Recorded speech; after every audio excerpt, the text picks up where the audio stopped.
Hello मित्रों, नमस्कार। आप सभी का इस ऑनलाइन प्लेटफॉर्म पर हार्दिक स्वागत एवं अभिनंदन करता हूं। आशा और उम्मीद करता हूं कि आप बढ़िया होंगे। मैं खेताराम चौधरी, लेक्चरर ज्योग्राफी, आज पहले दफे आपके साथ रूबरू होने जा रहा हूं। और मित्रों, आज आपके साथ एक नई जानकारी को साझा करूंगा और वह जानकारी आपको स्क्रीन पर नज़र आ रही है। वह जानकारी मित्रों या विद्यार्थियों यह है कि अब जो बजट की घोषणा होने वाली है, इस बजट की घोषणा के अंदर लैब असिस्टेंट ज्योग्राफी की घोषणा होगी मित्रों। इसलिए अपने को जब किसी भी भर्ती का विज्ञापन आता है, उससे पहले तैयार हो जाना चाहिए। तो अपन आज जो बात करेंगे मित्रों, वह बात करेंगे लैब असिस्टेंट ज्योग्राफी की संबंधित चर्चा करेंगे। और इसके अंतर्गत देखें विद्यार्थियों, तो जो विद्यार्थी कक्षा 12 पास आउट है या जो विद्यार्थी फिलहाल कक्षा 12 में अध्ययनरत है, उनके लिए सुनहरा अवसर है। और विद्यार्थियों, मैं आपसे कहना चाहता हूं कि आप इस अवसर को अवसर में बदलिए और अपनी जो ये लैब असिस्टेंट की भर्ती है विद्यार्थियों, इसमें अपनी सीट को पक्का कीजिए। और विद्यार्थियों, इस ऑनलाइन प्लेटफॉर्म के माध्यम से आप तक निःशुल्क लैब असिस्टेंट जियोग्राफी की सभी क्लासें हैं वो उपलब्ध रहेगी। और मैं आपसे आशा और उम्मीद करता हूं कि आप इन क्लासों का लाभ लेंगे और अपनी जो तैयारी है, उस तैयारी के अंदर ही हमारे द्वारा जो क्लासें उपलब्ध करवाई जाएगी, आपकी अहम भूमिका निभाएगी। तो आज अपन बात करते हैं मित्रों कि जो लैब असिस्टेंट विज्ञापन है वो जल्द ही आने वाला है, इस बजट की घोषणा के अंदर ही आ जाएगा।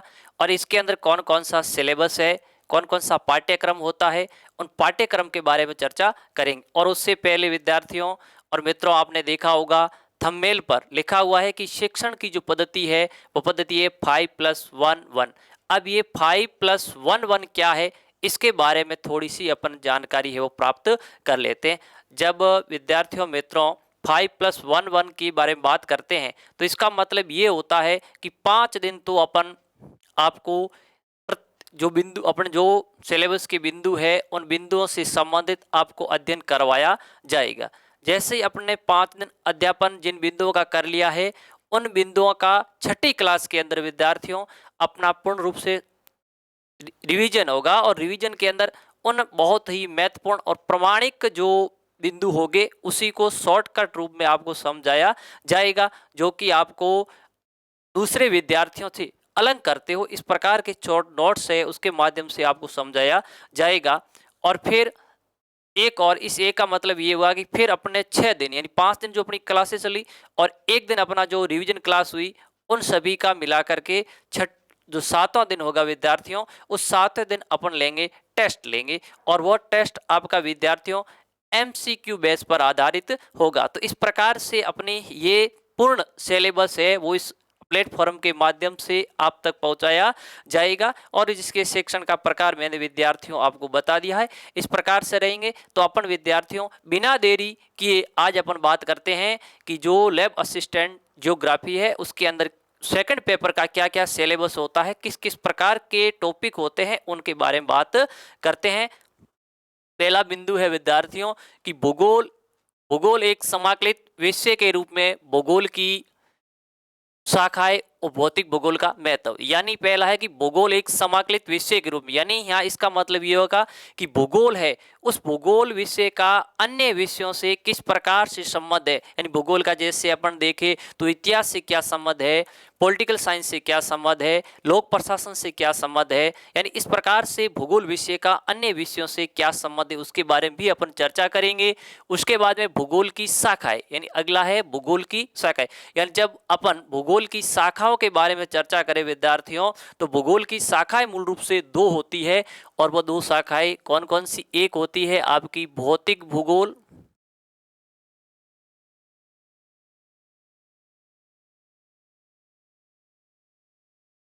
और एक होती है मित्रों मानव भूगोल। तो इस प्रकार से ये भूगोल भूगोल की जो मूलभूत शाखा है उनके बारे में भी अपन बात करेंगे। पर विद्यार्थियों, इन ये तो मुख्य दो शाखाएं, इन शाखाओं की और क्या होती है, उप शाखाएं भी होती है, उनके बारे में भी अपन चर्चा इन भूगोल की शाखाओं का जब अध्ययन करेंगे उसके अंतर्गत करेंगे। अगला बिंदु है भूगोल, भौतिक भूगोल का महत्व। यानी भूगोल की एक जो शाखा है विद्यार्थियों, भौतिक भूगोल, इस भौतिक भूगोल का भूगोल में क्या महत्व है उनके बारे में भी अपन अध्ययन करेंगे। और अपना दूसरा बिंदु है विद्यार्थियों कि पृथ्वी की उत्पत्ति एवं विकास। यानी ये जो पृथ्वी है, इस पृथ्वी की उत्पत्ति किस प्रकार से हुआ, किस प्रकार से इस पृथ्वी की उत्पत्ति हुई, और फिर इस पृथ्वी पर जो भी, जैसे अपन बात करते हैं वायुमंडल है, जलमंडल है, जैवमंडल है, इन सभी का जो विकास है वो किस प्रकार से हुआ, उन सब के बारे में अपन चर्चा है वह करेंगे। अगला बिंदु है अपना पृथ्वी की आंतरिक संरचना। यानी पृथ्वी की आंतरिक संरचना, यानी पृथ्वी के आंतरिक भाग, यानी पृथ्वी अंदर से किन किन पदार्थों से मिलके बनी हुई है, यानी किस प्रकार के पदार्थों की अधिकता है या किस प्रकार के पदार्थों की कमी है, इन सब के बारे में जब अपन बात करेंगे, जब पृथ्वी की आंतरिक संरचना का अध्ययन करेंगे, तब अपन इसके अंतर्गत बात करेंगे। और अगला बिंदु है अपना महासागरों एवं महाद्वीपों का वितरण। यानी महासागर और महाद्वीपों का, यानी पृथ्वी के धरातल पर महाद्वीप और महासागरों का वितरण किस रूप में है, यानी जलीय भाग की अधिकता है या स्थलीय भाग की अधिकता है, इन सब के बारे में है अध्ययन है वो अपन महाद्वीपों, महासागरों और महाद्वीपों का वितरण की जब बात करेंगे उस समय अध्ययन है वो अपन करेंगे। अगला है शिले एवं प्रकार और विशेषताएं। चट्टान मूलतः कितने प्रकार की होती है और उनकी क्या क्या विशेषताएं होती है उसके बारे में भी अध्ययन अपन करेंगे। अगला भू आकृतिक प्रक्रिया, यानी भू आकृतिक प्रक्रियाएं क्या है, यानी जो पृथ्वी की सतह है, इस सतह पर पवन के माध्यम से अपन बात करें, नदी के माध्यम से या हिमानी के माध्यम से किस किस प्रकार की आकृतियों का निर्माण होगा, उन आकृतियों के बारे में बात करेंगे।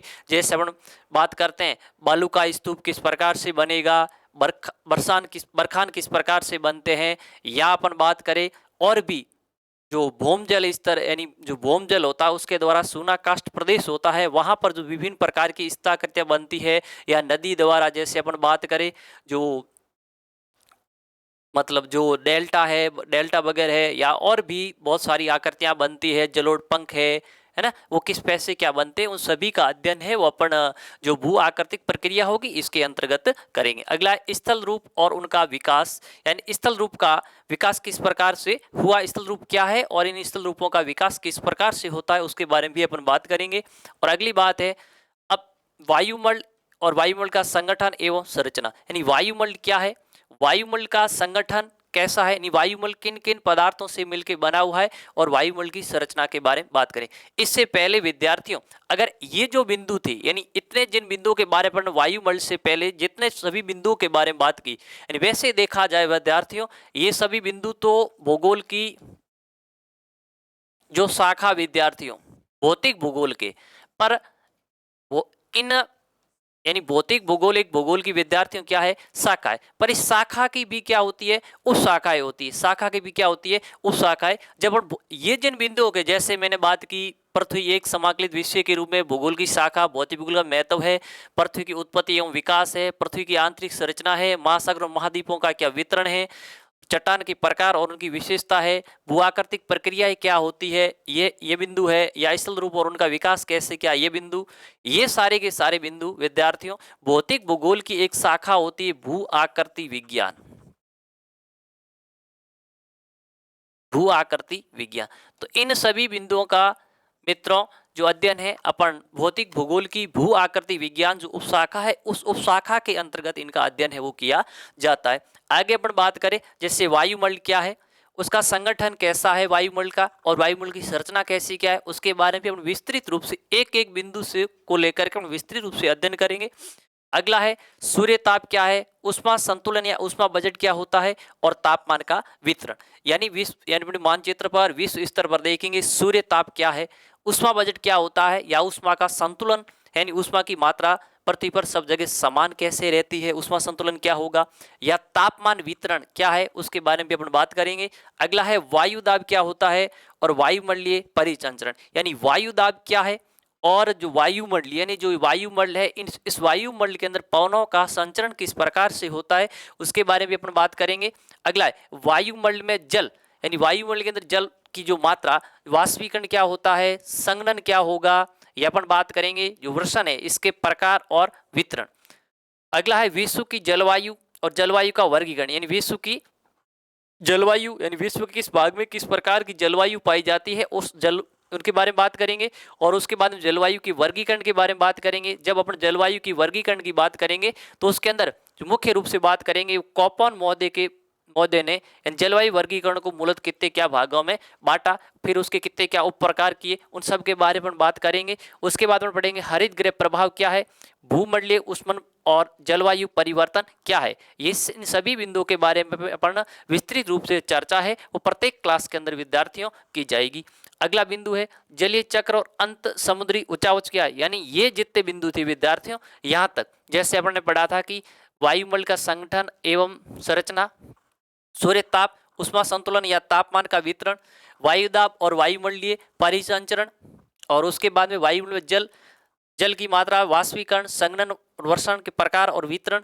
फिर अपने विश्व की जलवायु क्या है, जलवायु का वर्गीकरण, हरित गृह प्रभाव, भूमंडलीय उष्मन और जलवायु परिवर्तन। ये सारे के सारे बिंदु विद्यार्थियों आपके वैसे तो है तो भौतिक भूगोल के अंदर भी, और अपन ने पढ़ा है कि भौतिक भूगोल की भी क्या होती है विद्यार्थियों, उप शाखाएं होती है। तो ये सारे के सारे बिंदु अपन जो पढ़ेंगे वो पढ़ेंगे विद्यार्थियों जलवायु विज्ञान में। किसके अंतर्गत आता है सारे के सारे बिंदु विद्यार्थियों, जलवायु विज्ञान, यानी ये सारे के सारे बिंदु। वैसे अपन देखें तो जलवायु विज्ञान भी विद्यार्थियों क्या है, भौतिक भूगोल की एक उपशाखा है। इसके बाद अगर अपन बात करें विद्यार्थियों कि जलीय चक्र और अंत समुद्री उच्चावच, तापमान और लवणता का वितरण, महासागरीय तरंगे, ज्वार भाटा और महासागरीय धाराएं, इन सभी का अध्ययन, यानी जैसे ये जलीय चक्र और अंत समुद्री उच्चावच, यानी जलीय चक्र के बारे में बात करेंगे, समुद्रों के अंदर किस किस प्रकार के उच्चावच पाए जाते हैं उसके बारे में बात करेंगे, तापमान और लवणता का वितरण महासागरों में किस प्रकार क्या है उसके बारे में बात करेंगे, और फिर महासागरीय तरंगों के बारे में बात करेंगे, ज्वार भाटा क्या होता है, या जो महासागरीय धाराएं होती है वो क्या होती है, इन सब के बारे में विस्तृत रूप से अध्ययन है विद्यार्थियों करेंगे। और ये सारे के बिंदु है विद्यार्थी, अभी अपन देख जलीय चक्र और तापमान, इनकी मैं बात करूं तो ये वैसे भौतिक भूगोल की उपशाखाएं होती है। ये बिंदु सारे जलवायु विज्ञान के थे, और ये जो बिंदु है विद्यार्थियों वो समुद्र विज्ञान के, समुद्र विज्ञान, और ये भूआकृति विज्ञान, जलवायु विज्ञान और समुद्र विज्ञान विद्यार्थियों जो भौतिक भूगोल है इसकी उपशाखा है मानी जाती है। आगे अपन बात करते हैं विद्यार्थियों, अगला अपना बिंदु है जैव मंडल, पारिस्थितिकी तंत्र एवं बायोम, जैव भू रासायनिक चक्र, जल चक्र, कार्बन चक्र, ऑक्सीजन चक्र, नाइट्रोजन चक्र और अन्य खनिज चक्र और पारिस्थितिकी संतुलन, इनके बारे में भी बात करेंगे। फिर जैव विविधता और उन जैव विविधता का संरक्षण किस प्रकार से किया जाता है अपन उसके बारे में भी चर्चा करेंगे। और उसके बाद में अब ये जो बिंदु थे विद्यार्थियों, यानी 15 नंबर और 16 नंबर जो बिंदु है, ये दोनों के दोनों विद्यार्थियों बिंदु है आपके पर्यावरण से संबंधित, किससे संबंधित होंगे, ये जो बिंदु है विद्यार्थियों वो पर्यावरण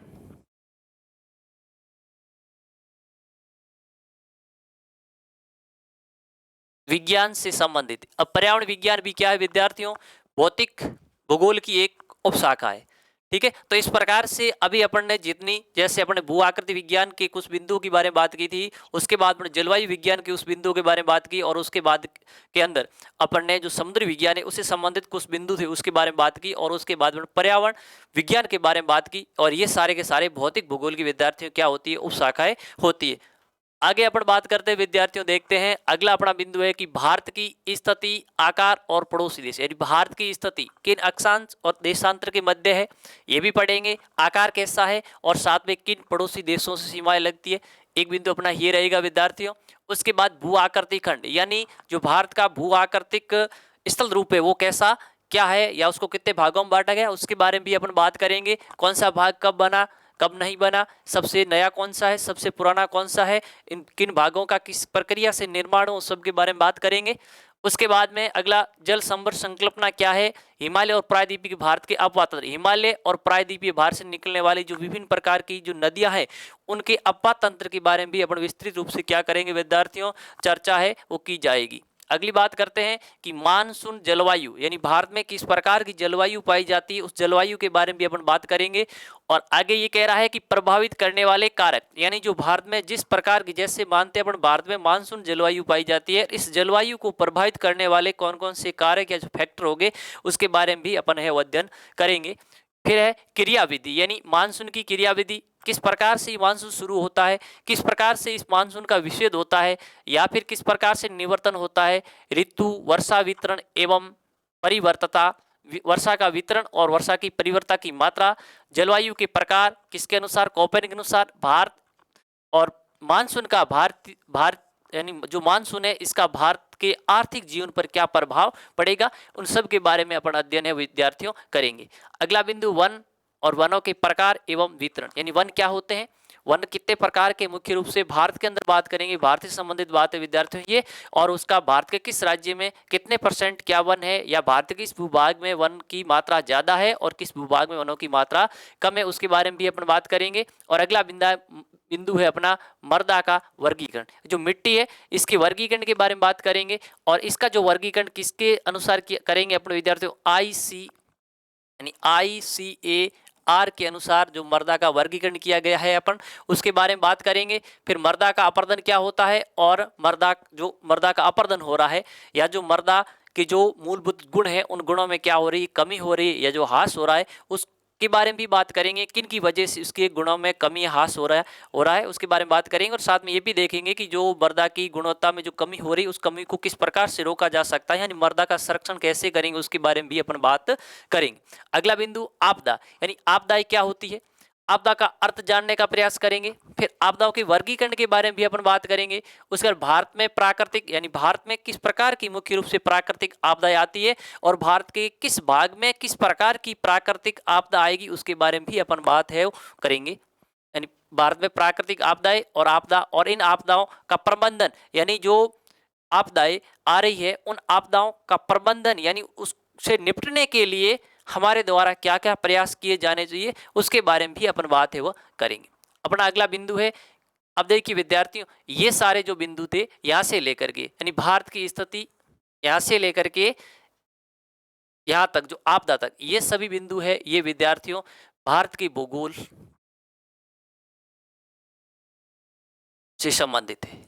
किससे संबंधित है, भारत की भूगोल से। यानी यहाँ पर जब भारत की स्थिति की बात, भारत का भू आकृतिक खंड क्या उसके बारे में बात करेंगे, ये हिमालय और प्रायद्वीपीय भारत श्रृंखला नदियों के अपातंत्र के बारे में बात करेंगे, भारत के मानसून के बारे में बात करेंगे, भारत में किस प्रकार के वन है या उनका जीवितन उसके बारे में बात करेंगे, और मृदा का वर्गीकरण या जो वितरण है वो भी भारत के अनुसार करेंगे, और आपदा है ये भारत में के अंदर मुख्य रूप से किस प्रकार की कैसी क्या आपदाएं पाई जाती है उसके बारे में अपन चर्चा है वह करेंगे। अब आगे देखते हैं विद्यार्थियों, अगला अपना बिंदु है कि मानचित्र, यानी मानचित्र क्या होता है। यानी देखिए विद्यार्थियों तो ये जो बिंदु है ये बिंदु प्रायोगिक भूगोल से संबंधित है। ये बिंदु जो टॉपिक है आपके विद्यार्थियों वो है प्रायोगिक भूगोल से संबंधित। किससे संबंधित है, प्रायोगिक भूगोल से संबंधित। अब देखेंगे मानचित्र क्या है, मानचित्र कितने क्या प्रकार के होते हैं उसके बारे में बात करेंगे। फिर मापनी क्या है और मापनी के प्रकारों के बारे में बात करेंगे। उसके बाद में ये देखेंगे साधारण या रेखीय मापनी क्या होती है, दूरी का मापन कैसे करते हैं, दिशा का निर्धारण किस प्रकार से किया जाता है, और जो सांकेतिक चिन्ह होते हैं उसका मानचित्र पर किस प्रकार से प्रयोग करते हैं, उन सब के बारे में अपन चर्चा करेंगे। यानी मानचित्र क्या है, मानचित्र के प्रकार के बारे में बात करेंगे, मापनी क्या होती है और मापनी के प्रकारों के बारे में भी बात करेंगे कि जैसे साधारण रेखीय मापनी क्या होगी, या दूरी का मापन किस प्रकार से करेंगे, दिशा का निर्धारण किस प्रकार से किया जाएगा, और मानचित्र के सांकेतिक चिन्ह है उनका अपन प्रयोग किस प्रकार से करेंगे, उन सब के बारे में विस्तृत रूप से चर्चा करेंगे। अगला बिंदु है कि अक्षांश एवं देशांतर, यानी अक्षांश और देशांतर क्या होते हैं, यानी अक्षांश रेखाएं क्या है, देशांतर रेखाएं क्या है, अक्षांश क्या है या अक्षांश वृत्त क्या है, देशांतर वृत्त क्या होते हैं, उन सब के बारे में बात करेंगे, यानी इसका अर्थ जानेंगे। और फिर समय का निर्धारण, यानी किसी जगह का जो समय है उसका अपन निर्धारण किन रेखाओं के माध्यम से करेंगे उसके बारे में भी अपन चर्चा करेंगे। अगला बिंदु है कि मानचित्र प्रक्षेप क्या है, यानी मानचित्र प्रक्षेप क्या है, उसके बाद उसका निर्माण किस प्रकार से होगा, यानी प्रकार है मानचित्र प्रक्षेप क्या है। फिर अपन मानचित्र प्रक्षेप के प्रकारों के बारे में बात करेंगे, उसके बाद उसका निर्माण कैसे होता है, फिर उसकी विशेषताओं के बारे में भी बात करेंगे और एक प्रमाणिक अक्षांश सक्वाकार एवं समक्षेत्र बेलनाकार प्रक्षेप के बारे में भी अपन चर्चा करेंगे। अगला बिंदु स्थलाकृतिक मानचित्रों का अध्ययन, यानी जो स्थलाकृतिक मानचित्र उसका अध्ययन करेंगे और जिस पैमाने पे होगा वो 1:50,000 या 1:20,000 पैमाने पर भारतीय सर्वेक्षण विभाग द्वारा प्रकाशित जो मानचित्र है उसके बारे में चर्चा व करेंगे। उसके बाद में समोच्च रेखाएं या अनुप्रस्थ काट और स्थलाकृतियों की पहचान, जैसे ढाल, पहाड़ी, घाटी, जल, प्रपात, भृगु और अधिवास वितरण, इनको कैसे प्रकार से मानचित्र पर दर्शाया जाता है, किन किन सांकेतिक चिन्हों के माध्यम से, उनके बारे में चर्चा है वह करेंगे। अगला बिंदु वायु फोटोग्राफ क्या है, प्रकार और ज्यामिति, ऊर्ध्वाधर वायु फोटो चित्र, इसके बारे में भी अपन चर्चा करेंगे। उसके बाद अगला उपग्रह बिंब, सुदूर संवेदन, आंकड़ों के अर्जन की अवस्था है, प्लेटफॉर्म संवेदक और सुदूर संवेदक और आंकड़े, उपग्रह बिंबों से भौतिक और सांस्कृतिक लक्षणों की पहचान है वो किस प्रकार से की जाती है, तो उसके बारे में भी अपन अध्ययन करेंगे। अगला बिंदु मौसम उपकरणों का उपयोग, यानी मौसम के अंदर किस किस प्रकार के उपकरणों का प्रयोग किया जाता है, उन उपकरणों के बारे में अपन बात करेंगे कि मौसम उपकरणों का उपयोग, जैसे तापमापी, आर्द्र और शुष्क बल तापमापी क्या होती है, वायु दिशा सूचक यंत्र क्या है, वर्षा मापक यंत्र क्या है, यानी मौसम, तो इन सभी के बारे में विस्तृत रूप से अध्ययन करेंगे।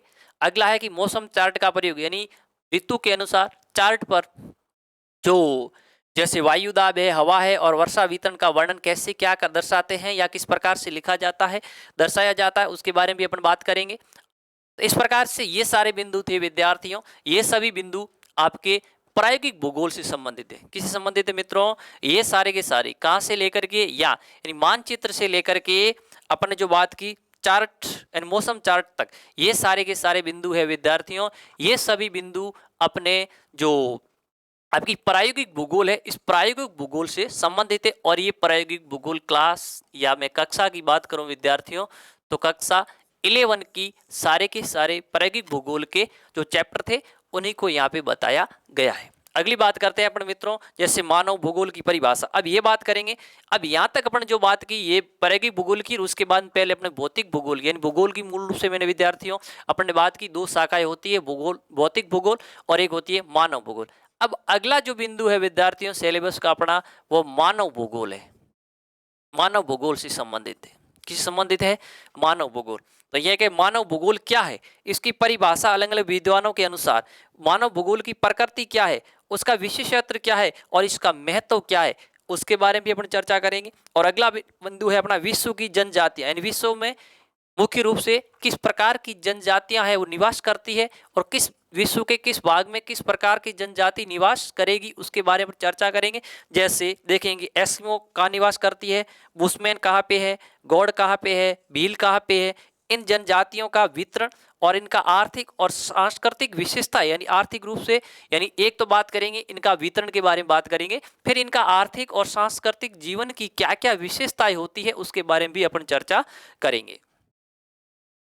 अगली बात करते हैं जनसंख्या वितरण, यानी विश्व स्तर पर जनसंख्या वितरण के बारे में बात करेंगे। यानी जो विश्व है, इस विश्व के किस भूभाग पे जनसंख्या है वो ज़्यादा निवास करती है या किस भूभाग पे जनसंख्या है वो कम निवास करती है। इसके साथ में ये भी अपन जानने का प्रयास करेंगे कि किसी भूभाग पे ज़्यादा जनसंख्या निवास करती है तो ज़्यादा क्यों करती है और किसी भूभाग पर कम जनसंख्या है तो कम जनसंख्या क्यों है। और आगे है कि घनत्व, जनसंख्या घनत्व क्या होता है उसके बारे में भी जानने की चर्चा अपन बात करेंगे। और उस घनत्व को प्रभावित करने वाले कारक कौन कौन से, यानी किसी भूभाग का घनत्व कम है और किसी भूभाग का घनत्व ज्यादा है, ऐसा क्यों है, यानी ऐसा किसी न किसी कारक की वजह से है। वो कारक कौन कौन से है जो इनको जनसंख्या घनत्व को प्रभावित करते हैं, उन कारकों के बारे में भी अपन चर्चा करेंगे।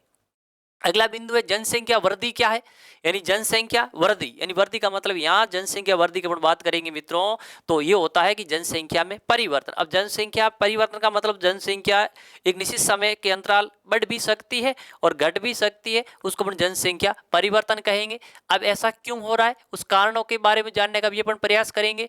अब और ये घटने से या जनसंख्या बढ़ने से किस किस प्रकार की वहाँ उस भूभाग पर समस्या उत्पन्न हो जाती है, उन समस्या के बारे में बात करेंगे। और फिर ये जो समस्या उत्पन्न होती है उन समस्या से अपन उन समस्याओं से निपटान या क्या उन यानी किस प्रकार से उन समस्याओं को हल किया जा सकता है उसके बारे में भी अपन बात करेंगे। फिर जनसंख्या संक्रमण सिद्धांत क्या है या किसने दिया, ये क्या होता है, उसके बारे में भी अपन चर्चा है वो करेंगे विद्यार्थियों। और अगला बिंदु है जनसंख्या संरचना। जनसंख्या संरचना के अंतर्गत अपन पढ़ेंगे आयु वर्ग क्या है, लिंगानुपात क्या है और ग्रामीण और नगरीय जनसंख्या क्या है, इन सब के बारे में अपन चर्चा करेंगे। अगली बात करते हैं प्रवास क्या है, प्रवास की संकल्पनाएं क्या क्या है, प्रवास की कॉन्सेप्ट क्या क्या है, उसके बारे में भी बात करेंगे। फिर प्रवास के प्रकार के बारे में बात करेंगे, प्रवास के पक्ष कौन कौन से होते हैं और प्रवास से करने से या प्रवास से किस किस प्रकार की समस्याएं उत्पन्न होती है उसके बारे में भी अपन चर्चा करेंगे। अगला बिंदु है मानव विकास का कॉन्सेप्ट क्या है, यानी मानव विकास क्या है, उसका कैसा क्या कॉन्सेप्ट है मानव विकास, उसके बारे में विस्तृत रूप से चर्चाएं करेंगे। और उसके बाद अगला अपना बिंदु है विद्यार्थियों की अधिवास क्या होता है, ग्रामीण और नगरीय अधिवासों के प्रकारों के बारे में बात करेंगे। और उसके बाद में उसका प्रतिरूप और समस्याएं क्या क्या है उसके अंतर्गत भी अपन चर्चाएं करेंगे। अगला नगरीय कच्ची बस्ती क्या है और उसकी क्या समस्या है और उन समस्याओं से निपटान, उन समस्या का निपटान किस प्रकार से किया जाता है या उस समस्या का समाधान कैसे करेंगे, उन सब के बारे में बात करेंगे। और अगला अपना बिंदु है विद्यार्थियों जो सिलेबस का वो बिंदु है कि प्राथमिक व्यवसाय क्या है, इसके अंतर्गत क्या आते हैं, यानी प्राथमिक व्यवसाय की परिचय के बारे में बात करेंगे। कृषि किस प्रकार का व्यवसाय होगा, खनन कैसा होगा, आखेट कैसा होगा, पशुपालन, मत्स्य आदिम संग्रह, ये सारे के सारे विद्यार्थियों प्राथमिक व्यवसाय है। और विश्व के अंदर किस भाग में कौन सा व्यवसाय किया जाता है उसके बारे में भी अपन बात करेंगे। और अपना अगला बिंदु है विद्यार्थियों कि द्वितीयक व्यवसाय जिसमें उद्योगों के प्रकार, द्वितीयक व्यवसाय में पहला है टाइप ऑफ इंडस्ट्रीज यानी उद्योगों के प्रकार के बारे में बात करेंगे। फिर जो उद्योगों की अवस्थिति के कारक यानी किस जगह किस प्रकार का उद्योग स्थित होना चाहिए या उस उद्योग की स्थिति को प्रभावित करने वाले कारक कौन कौन से होंगे उसके बारे में भी अपन बात करेंगे। और अगला कृषि आधारित उद्योग कौन कौन से उसके बारे में बात करेंगे। और फिर विनिर्माण उद्योग कौन कौन से, इन सभी के बारे में चर्चा करेंगे। अगला अपना बिंदु है कि तृतीयक व्यवसाय क्या है, चतुर्थक व्यवसाय क्या है और पंचम व्यवसाय क्या है, इसके बारे में भी अपन बात करेंगे। और अगला बिंदु है भूतल परिवहन यानी पृथ्वी के तल पर जो परिवहन उसके बारे में बात करेंगे, जिसके अंदर देखें प्रमुख अंतर्राष्ट्रीय सड़क और जल मार्ग यानी मुख्य प्रमुख जो अंतर्राष्ट्रीय सड़कें होती है वह और जो रेल मार्ग है उसके बारे में चर्चा करेंगे। और उसके बाद में अगला है जल परिवहन यानी भूतल यानी ये जब जो पृथ्वी है इसके ऊपरी तल पर जो परिवहन उसके बारे में बात की। और अगला जल परिवहन, जल के अंदर चलने वाले जो परिवहन कौन कौन से, जिसमें अपन बात करेंगे मुख्य आंतरिक और महासागरीय जल मार्ग यानी मुख्य जो आंतरिक जल मार्ग और जो महासागरीय जल मार्ग कौन कौन से उसके बारे में बात करेंगे। और फिर स्वेज और पनामा नहर जो जल मार्ग है उसके अंतर्गत भी अपन बात करेंगे। अगला है वायु परिवहन जिसमें विश्व के प्रमुख वायु मार्ग और हवाई अड्डे कौन यानी विश्व के प्रमुख वायु मार्ग कौन कौन से है और जो मुख्य रूप से परीक्षा दृष्टि से इंपॉर्टेंट कौन कौन से हवाई अड्डे उसके बारे में अपनी चर्चा करेंगे। अगला बिंदु है अंतर्राष्ट्रीय व्यापार और भारत की भूमिका यानी अंतर्राष्ट्रीय व्यापार क्या होता है और इस अंतर्राष्ट्रीय व्यापार के अंतर्गत भारत की क्या भूमिका है उसके बारे में भी अपन चर्चा करेंगे।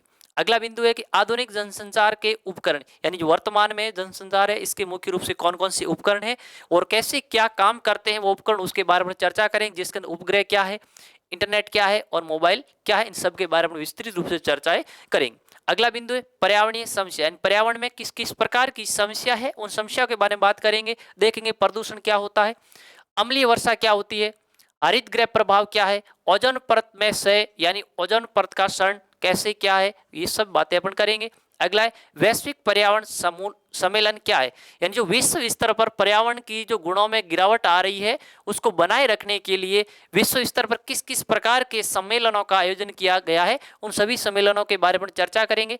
और अगला बिंदु संसाधन की कॉन्सेप्ट क्या है, संसाधन क्या है उसके कॉन्सेप्ट के बारे में बात करेंगे। और उसके बाद में उसका वर्गीकरण, फिर उसका संरक्षण और पोषणीय विकास क्या होते हैं इनके बारे में बात की जाएगी।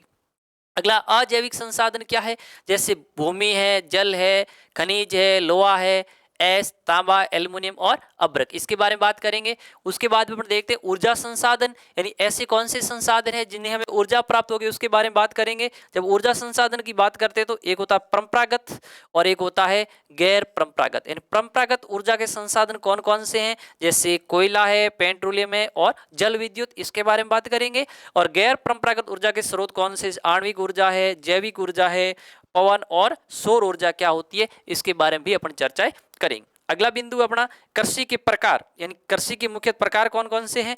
निर्वन और व्यापारिक कृषि क्या है, आर्द्र और शुष्क कृषि क्या है, गहन या विस्तृत कृषि क्या है, और जैविक उद्यान कृषि क्या है। यानी निर्वहन और व्यापारिक कृषि क्या होती है और ये किन किन क्षेत्रों में की जाती है, किस प्रकार की कृषि होती है, उनके बारे में भी बात करेंगे। फिर अपन पढ़ेंगे आर्द्र और शुष्क कृषि क्या है, फिर पढ़ेंगे गहन और विस्तृत कृषि क्या है, फिर पढ़ेंगे जैविक उद्यान की कृषि क्या होती है। इन सब के बारे में बात अपन करेंगे। उसके बाद मुख्य रूप से फसलें कौन कौन सी, जैसे गेहूं, चावल, कपास, गन्ना, चाय का वितरण और उत्पादन, ये भी बात अपन इस आगे अपन क्लास के अंदर करेंगे।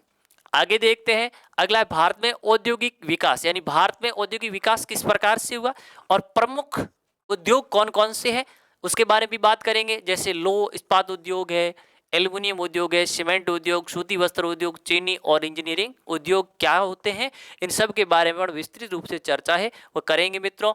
अगला है क्षेत्रीय नियोजन क्या है, प्रादेशिक असंतुलन और मरु विकास कार्यक्रम और जनजातीय विकास कार्यक्रम। अगला बिंदु है विकास व नियोजन क्या होता है, गरीबी उन्मूलन व रोजगार कार्यक्रम, मनरेगा यानी भूमिका और प्रभाव, यानी मनरेगा की मुख्य क्या भूमिका है और उसका पृथ्वी की धरातल पर किस प्रकार कैसा क्या प्रभाव पड़ेगा, उसके बारे में भी अपन बात करेंगे। अगला बिंदु पोषणीय विकास क्या होता है, परंपरागत और आधुनिक दृष्टिकोण से, यानी जो पोषणीय विकास के बारे में बात करेंगे, एक पहले के समय की इस पर क्या किस प्रकार का दृष्टिकोण रहा है लोगों का और वर्तमान समय में कैसा क्या दृष्टिकोण है, उसके बारे में भी बात करेंगे अपन। और अगला है कि ग्रामीण विकास के अंतर्गत ये देखेंगे डेयरी और कुटीर उद्योग क्या होते हैं, इनकी क्या क्या विशेषता है, उसके बारे में बात करेंगे। और अगला है प्रमुख उद्योग, जिसमें सूती वस्त्र और सीमेंट उद्योग के बारे में बात करेंगे। अगला है खनिज की जब अपन बात करते हैं मित्रों, तो संगमरमर, तांबा, जस्ता, चांदी, टंगस्टन, जिप्सम और पेट्रोलियम, इन सब के बारे में चर्चा करेंगे। अगला प्रमुख सिंचाई की परियोजनाएं, इसके अंतर्गत अपन बात करें तो चंबल नदी सिंचाई परियोजना क्या है, इंदिरा गांधी और माही परियोजनाएं, मुख्य रूप से इन 3 परियोजनाओं के बारे में विस्तृत रूप से चर्चा है वो मित्रों करेंगे। अगला बिंदु है मानचित्र का अर्थ क्या है, इसका महत्व क्या है, इसकी वर्गीकरण क्या है और मानचित्रांकन क्या है, इसके बारे में बात करेंगे। फिर थीमेटिक मानचित्र क्या होता है, उसके बारे में बात करेंगे। और इसके अंतर्गत जैसे बिंदु वर्णमात्र विधि और समरेखा मानचित्र क्या है, उसके बारे में भी अपन बात करेंगे।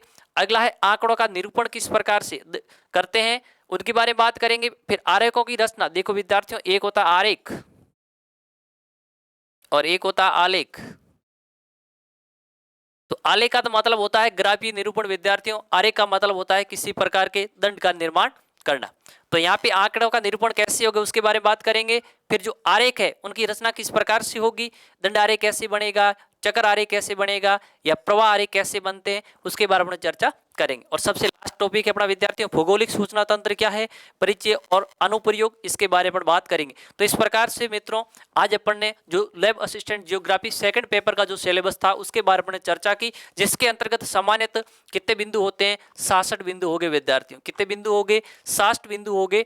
और इन बिंदुओं को अपने को बहुत अच्छी तरह से तैयार करना है मित्रों, ताकि आने वाला जो विज्ञापन है, जो भी पोस्टें आएगी उसके अंतर्गत विद्यार्थियों अपना चयन क्या हो, सुनिश्चित हो। और अपन ने जो अपना शिक्षण का तरीका है या जो पद्धति है विद्यार्थियों, वह 5+1+1, यानी इसका मतलब मैंने आपको समझा दिया कि 5 दिन विद्यार्थियों अपनी क्लास लगेगी और एक दिन अपना जिस 5 दिन जो क्लास चले विद्यार्थियों उसका वापस क्या होगा, रिवीजन होगा।